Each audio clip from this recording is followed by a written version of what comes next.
My parents were teachers, which is a noble profession, everyone says.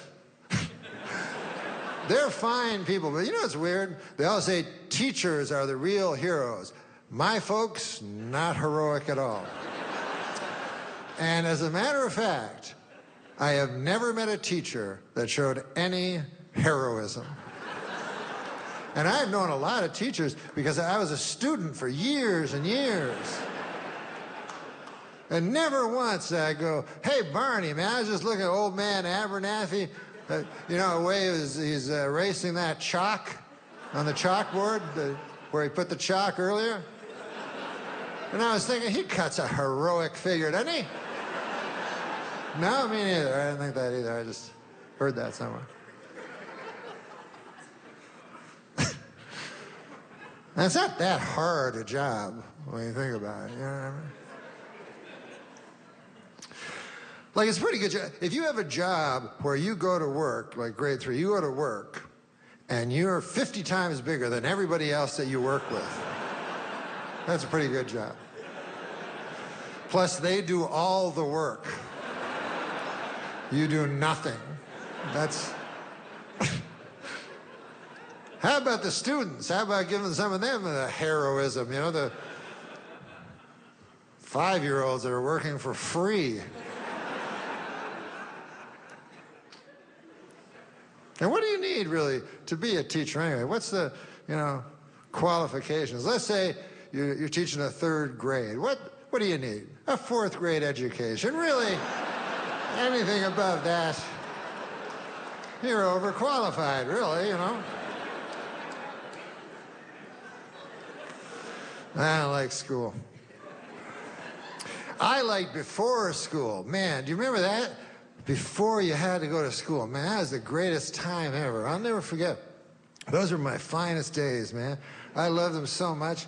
I remember, like, I'd go over to Sean Kay's house, and I'd have a stick, and that'd be the whole day. I go, Sean, I got a stick. He'd go, God damn, we go play. It was so much fun. And then one day, suddenly I'm in school. They're dragging me in. I remember there were tears, and I'm like, what the fuck? And there were these windows that made even, you'd look out the window, and sometimes you'd see the stick, you know? And you go, God damn, do these people's cruelty know no offense?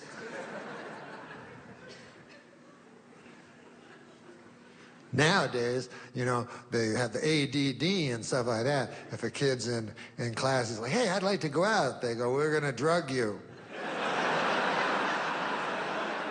And then you won't want to get out and run around in the grass and have fun with the stick. You'll be fine. Better person. I don't know if you're religious or not. I'm sort of half religious, half not. I try to obey the commandments. And it's funny that some of the commandments are very easy to obey, and some are very difficult. You know what I'm saying? Like, thou shalt not kill. Well, that's pretty easy to obey that, you know? But then there's other ones that are really hard to obey. Like, there's one that says, thou shalt not covet thy neighbor's ox. And now, I have this old scraggly fucking ox.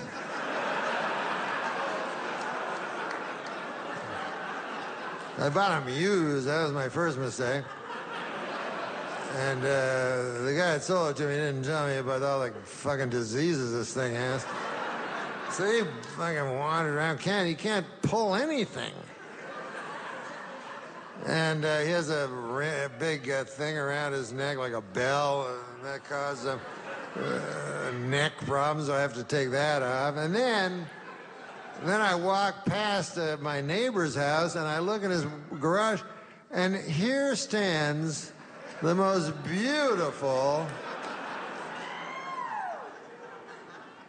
like blue-gray Belgian ox that I've ever laid eyes upon.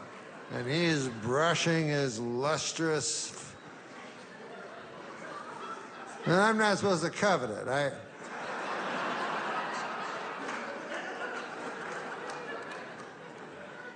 Thou shalt not bear false witness. That's a tough one.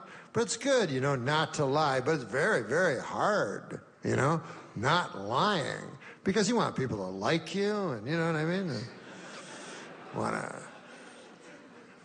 all kinds of reasons to lie. I thought of a way of not lying, and I'll share it with you if you like. You can tell the truth, word for word, absolutely true. But when you do it, you use a sarcastic accent. So I'll give you an example. Like your wife goes, "Hey, I noticed at dinner you were looking at my sister. You're not attracted to my sister, are you?" And then you go, "Oh, yes. I forgot to tell you, I'm attracted to your sister." She's like, "All right, Henry, never mind." You go, "No, why? It's true. I want to fuck her. Hey, the only reason I married you is to fuck your sister, right?" She's like, "Nah, I shouldn't have brought it up." "No, why wouldn't you bring it up? I mean, you're the victim of this whole thing." I remember at the vows, I kept thinking, I am going to seduce every member of my wife's family.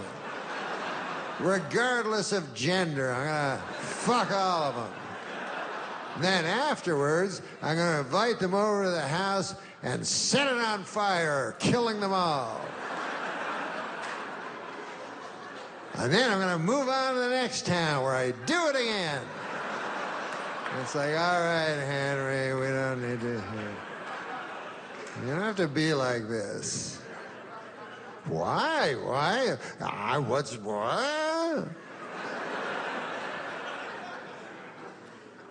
You're the good person in this scenario. I'm the guy that goes from town to town, fucking and murdering entire families and leaving conflagrations of ashes that used to be human beings. I'm the most savage and prolific serial killer that ever was, and I've just never been found out yet, that's all. Just go to sleep. Yeah, I'll go to sleep. Or maybe I'll buy kerosene all night.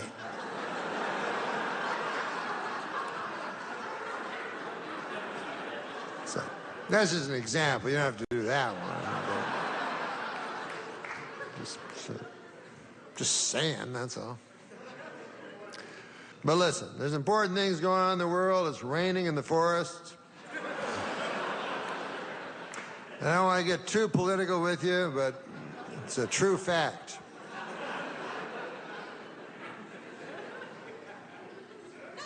Now, I know science, and I would not be surprised at all if, like, 10 years from now, scientists went, "God damn, it's good we burned down that motherfucking rainforest." Turned out that's where all the spiders and snakes lived and shit. That's what started that snake flu that nearly took everybody out. Nobody knows nothing.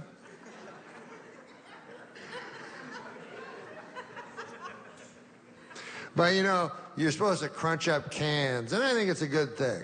You got the orange and then the green, there's blue, and you crunch the cans and you put that, and you should do that. I'm not doing it, but you guys should do it because it's important, It's always supposed to be for the people from the future. That's how they try to trick you, They always go, the children are the future, which is true, but they said that when I was a child. Then I grew up, I was like, here I am, and they're like, now it's the other kids. I go, you fucker. I had a feeling there was something here. I knew a Ponzi scheme when I seen one.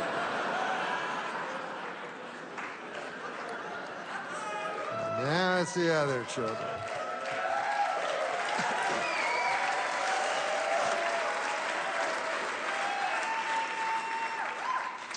Listen, this has all been wonderful, but I will tell you this. Nothing I've said really is of substance. I find, and it's not just me, I find like most of my act is just, you know, gossip and trickery. You know what I mean? Like some cheap magician, you know? So I'll tell you the only thing I know for a fact, and it's something that we all know. Everybody knows it, but it's harder to act on it than it is. But the only really true thing is that we all